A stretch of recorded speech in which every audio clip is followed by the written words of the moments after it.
welcome to the Culture Encounters podcast. I am your host, Chad Omby, here for another episode of Road Trip, where we will discuss the different things that make each state in the United States wonderful. Also, each thing that makes each state in the United States unique.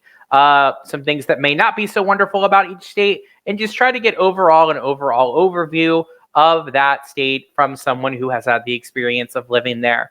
But before we get to that, a little reminder about who we are here at Culture Encounters. We are a nonprofit based out of Virginia. And our mission, again, is to ignite cultural curiosity, knowledge, and appreciation in our region through the transformative power of the arts, shared experiences, and open dialogue, while serving as a model for global harmony. We're always going to go back to that. We're always going to go back to that goal of global harmony. Again, I am Chad Omby, your host. I have been with Culture Encounters since the beginning, and I will be here for forever, if they will have me forever. That's just always been the hope. I love this organization. They've been amazing. I believe truly, I 100% believe in the work that we do, and I'm amazed by my colleagues every day. So to that end, let us get to our guest today. She is a friend of mine. She is a colleague. She is an educator. She is incredibly talented at what she does. She is very interested in multiple cultures with a background in foreign language acquisition. So I'm going to go ahead and bring in Pennsylvania native Miss Hannah Batdorf. Hannah, what's going on? How are you, man? Hello. Thank you so much for inviting me. So excited to be here. Yeah, thanks for coming. It's great to have you. It's always great when I get to see you. Hannah and I were colleagues and worked together all of last year, and then someone decided to up and leave me.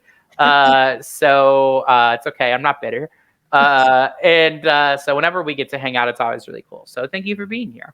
Thank you. Yeah, for sure. So again, this is the road trip, an episode of Road Trip, where we're going to talk all things Pennsylvania. Pennsylvania is also, just a couple of state facts real quick. Pennsylvania is also known as the Keystone State. That's right. Pennsylvania is known as the Keystone State. Its state motto is virtue, liberty, and independence. I guess I can understand why they would think that, or, why that would be a good slogan for them, given their role in the American Revolution. We will discuss that at length, I'm sure. They are a Commonwealth, much like my native Virginia. The state bird is the ruffed grouse. The state tree is hemlock. I'm a little discouraged by that, but that is okay. No judgment. The state flower is the mountain laurel. Mm-hmm. So let's discuss all things Pennsylvania really quickly. We're not even really quickly, we'll just talk about stuff. So Hannah, you are a Virginia resident now, but talk about your experience, in Pennsylvania. Where did you live? How long did you live there? Absolutely. So I grew up in Center County in a tiny little valley town called Woodward, Pennsylvania, in basically the middle of nowhere, right in the middle. It is also close to what many people would know as State College and the Penn State area. So if you walked around and you say, "We are," someone is going to answer you with Penn State. Oh, great. Mm-hmm. And Pennsylvania is one of those places where you're either in a really big city or you're in the woods. And I grew up kind of in the woods. I've noticed that too. I think that is a misconception, right? That everything, because of where it is geographically, upper Atlantic area, that Pennsylvania must be a robust, super urban developed area. But from what I've experienced, everything, unless you're in Pittsburgh or Philadelphia, you're in the middle of nowhere. Right. Yeah. We always joke about it. My fiance and I, her family's from Ohio. So we always go on the Pennsylvania Turnpike to get there. Oh yeah. And it's nothing but, really nature. It's a beautiful drive, but it's a very nice drive. Yeah. It's all nature. So you said geographically Woodward is in like the center of the state. Right smack in the middle. Okay. Yep. And actually, a fun fact is that the town Woodward didn't have a single stoplight. I mean, it's like it was that small. It did have a tiny little church and one little post office, although I think now that's open only on weekends. So it's Oh like wow, is that when you barely say tiny? surviving. My gosh, it sounds like some towns in the middle of Virginia, like Yeah. crazy. Mhm. So what role did you ever spend time in any of the like, in those cities like a Pittsburgh or Philadelphia? Yes. So I had an aunt that lives currently in outside of Pittsburgh, about an hour outside, and so we would go there and do the whole touristy stuff. They've got some really great museums, some botanical gardens. Phipps is a really excellent garden there. They've got some really good cultural museums that are nice to visit. Pittsburgh is known for its steel, and so you can do all sorts of there's all sorts of bridges. I think there are like 427 or so bridges in Pittsburgh. So you're just like crossing the bridges back and forth. It's a really gorgeous city. They have sorry. No, sorry. Go ahead. They've got these really fun tours called Ducky Tours, where it's a street and then goes into the water, and it's like turns into a boat. It's kind of like a car boat. And you just like drive around, and then you're suddenly in the water. So I want to be in a ducky. Is that like it reminds me of like Batman Returns, the way you just said it, like his like his like duck boat car thing. That's cool. It's so fun. That does sound amazing. We'll have to do that. If I've never been in like the city of Pittsburgh, so that would be fun to do that at some point. Yeah. All right. So you mentioned the Steel City in Pittsburgh and everything. What role do you think that that environment of innovation in the steel industry had on the mentality of the workers in the work ethic in Pennsylvania, but also what impact do you think that had on with the Industrial Revolution, eventually unions starting to form and workers' rights starting to be a thing? Definitely. So Pennsylvania is one of those states where it's very much bring yourself up by your bootstraps. Right. It was one of the earlier states to be colonized, right? The Quakers came over here and sort of have been doing their own thing for many, many years, hundreds of years. The Amish are a group of people that are also doing their own kind of thing, Mennonite. And so we see a lot of like religious groups who have like kind of led their own way of life. And I think that a lot of that kind of mentality, you can also see in sort of this like the workaday man and like the blue collar man, both in the cities and in the surrounding areas. And I would say that even when it comes to so when it comes to like labor laws or unions and stuff like that, the Pennsylvania side of things is much more about workers' rights and not really like big government. And we've seen that a lot recently in some of the like government elections and like way that things go in terms of like voting Republican here and there. Right. Yes. And so the Industrial Revolution was pretty big in Pennsylvania because of steel and mines, and coal was a huge export of Pennsylvania. We had a lot of railroads going through. And as I said earlier, maybe the Pittsburgh was sort of known as like the city of bridges, with like over 400 bridges. Yeah, that's crazy to me. 400 bridges in one city. Yeah, it's That's not like a huge nuts. city either. Right. And so they were really, especially Pittsburgh, but Philly as well, with carpenters. Like they were really sort of like steamrolling and building this idea of labor unions and workers' rights, Right. and strikes was a huge thing in Pennsylvania as well. Right. As we got into that.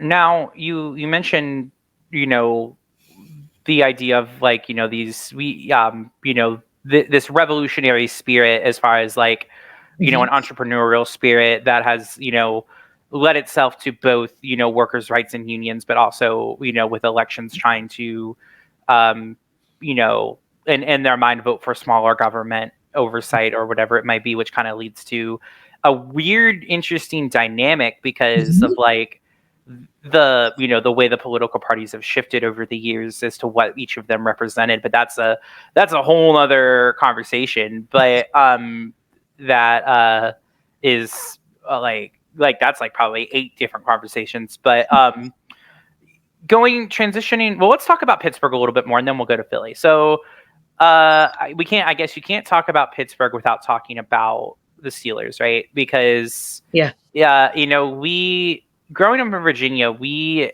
have like our sports fanaticism to an extent, but not really. Like we have sports teams, but I didn't. And I've talked to people from other states. We don't really have that. Our identity is tied to a certain sports team thing. So talk a little bit about that. Did like the Steelers or the Penguins or the Pirates or any of these teams, I guess even going into Philly, like the 76ers or the Phillies or the Eagles, have, it's so interesting to me how polarizing some of these teams are. Like if you go, I feel like the Steelers are like the most loved and most hated team in the NFL. Same, or the Eagles too. Like they're the most loved and most hated like team in their in their division in the NFL or whatever. Talk a little bit about that identity for people in Philadelphia and in Pittsburgh and Pennsylvania in general. Like, are you pressured from an early age to like pick a team to be a part of that culture? Is that something? Is the culture of sports still a big deal in Philadelphia and in Pittsburgh? Absolutely. And I would say that if you're not you're supposed to be a Steelers fan. If you're not a Steelers fan, you're an Eagles fan, and everybody makes fun of you. even if you live in Philly. Right. Right. I would say growing up in the middle, I didn't really care. My specific family wasn't really into sports. We didn't have like the internet or like real TV growing up, or you had that post office though. We had a post office. So like we didn't get together, my family, for like games or anything. But I'll say my cousins and like my cousins and my aunt and uncle living in York, Pennsylvania, which is like southern, kind of near Hershey. They are obsessed, are Steelers fans. Their entire house is decked out in every sport, Pittsburgh Pirates, Penguins, every sport related paraphernalia you can think of. Their kids grew up with all of the jerseys of all of the players, and like the little like plastic hats that their toys would wear. I mean, and the bats and like all of it, right? And so sports is a huge thing that people are in. And I will say, like, I think it was 6th or 7th grade for me when the Steelers and the Phillies, or Steelers and the Eagles, went to the Super Bowl. Oh yeah, I remember. Yeah, that was quite there was a lot of tension. That's crazy to me because what I love about, like, I'm not a big sports guy, but like what I love about it is seeing it how it brings people together, like in like an individual city, but it also can, like, I guess it can divide too. Like if you have like two big major like teams like that. So transitioning a little bit to talking about Philly. I have not been to Pittsburgh. I have been to Philly. A couple of I went to a town just outside of Philly relatively recently for a concert. I think it was actually closer to Allentown than it was to Philly, but Yeah. it was, it seemed like a very blue collar town. Very it almost reminded me of Richmond a little bit in the way it was just a city. Like there was nothing. Everyone was very friendly. Like everyone that I spoke to, like in that town, was nice and everything. Yeah. So It's the city of brotherly love. Yeah. I always okay. So explain that to me. Is that an ironic term? Because you also hear. Okay, thank you. Because you also hear about it being the town that booed Santa Claus. So like, yeah. There's a lot of crime, a lot of violence. Right. I mean, if you know where to go, you're okay, right? And if you're having some common sense, you should be fine. I haven't personally spent a lot of time in Philly. My dad grew up sort of outside of Philly, and so he spent time there, as a kid. It has really changed a lot, I think, in the last like 20 to 30 years. I mean, as our whole nation has. High rising crime. And I have a question about that. So do the rise in crime, is that you had mentioned earlier, I don't know if it got edited out of the podcast or not, but you had mentioned with a decline at different points in the industries of Pennsylvania, that there were some, recessions, as there are everywhere, but that did create somewhat of a sense of poverty. So, we see in a lot of states, in a lot of places, a rise in crime based, concurrently with a rise in poverty. Do you think that is a thing? And do you think that the people in power bear some responsibility for that? Because and I'm asking because I don't know, like we see in a lot of places, in a lot of cities, gentrification is a problem, and gerrymandering is a huge problem. Are these the type of things that are going to affect Philadelphia as well, where those in power kind of bear at least a sizable brunt of their responsibility for the rise in these things?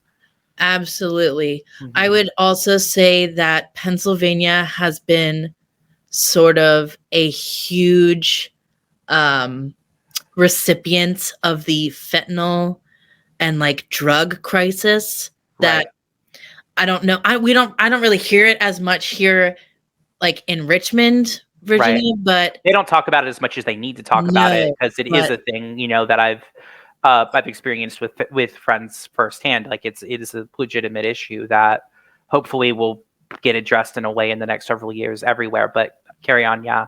I mean, I know, I would say 10 to 15 or more people from my high school class of 100 that currently are addicted to heroin and fentanyl or have died because of that. I mean, it's pretty terrible, especially in like some of the more rural areas of Pennsylvania. That's tragic. And again, people in power, you bear the responsibility of that, in my opinion. I think we got to hold the people that we as electors, as voters, we need to hold them accountable. You had mentioned immigration. We at Culture Encounters love supporting, people of all different backgrounds, cultural backgrounds. Do you think that the people of the immigration coming into Philly, are these individuals getting a fair opportunity?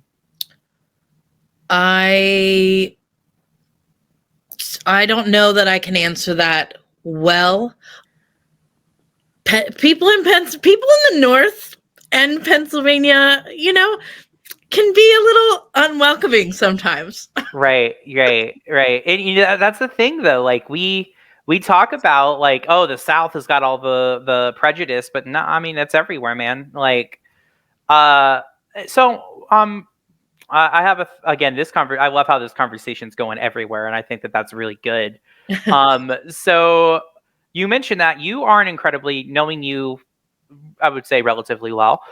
You are an incredibly tolerant person. You're incredibly intellectually curious and culturally curious person, Mhm. knowing you and your background. Um, so how did you acquire that curiosity for other cultures that I know you have? Uh, Growing up in rural Pennsylvania, how did you um, gain access to multiculturalism, and is it something you had to seek out on your own? Is it something that was instilled in you? mhm. And ultimately, how is that natural? You know, your own curiosity for people of different cultures. How is that an appreciation? How has that led to the career you're in now?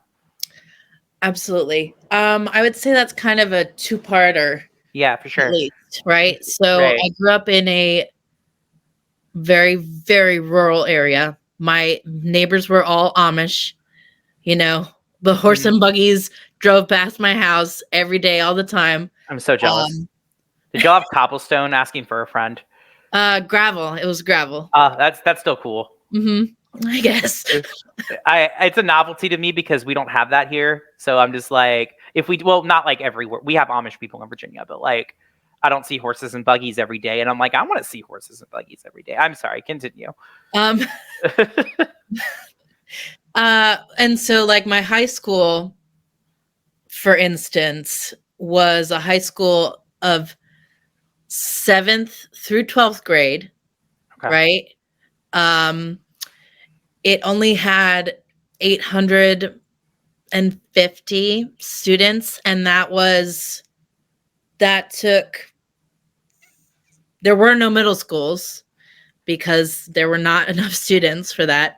And so I think there were maybe 5 elementary schools, and there were only that many because of geographically they couldn't, like, it was so far away distance wise that you just needed that many different schools, right? Sure. And then we all just like filtered into one high school, no middle school. Mm. And so coming from a class of, or a school of 850 on a good day, um, where there were less than 10 students who were not white. I mean, it's weird, right? Yeah. It's not something that you would think like, oh, you know, here I am like bilingual and that's my job. Right. My mom is a first generation German immigrant, Oh, and really? Oh, I didn't know that. uh-huh, she speaks fluent German. She would not say that she speaks fluently, but she does. Right. Um, So her parents were immigrants, or she was an immigrant? her mom, right, Oh, okay. mom was off the boat World War II. Okay. And Oh, then wow, that's crazy. That's yeah. her experience is. Mhm. I want to get your mom on the show now, just to talk She about that. lived a crazy life. That wow, just being a German, like even just your grandmother's story, like being Yeah. a German during World War II, Mhm. that had to be insane. Her brother was part of Nazi youth. I mean, like, What? yeah, it's like crazy stuff. Yeah, that's crazy. Oh my Yeah, gosh. it's really crazy.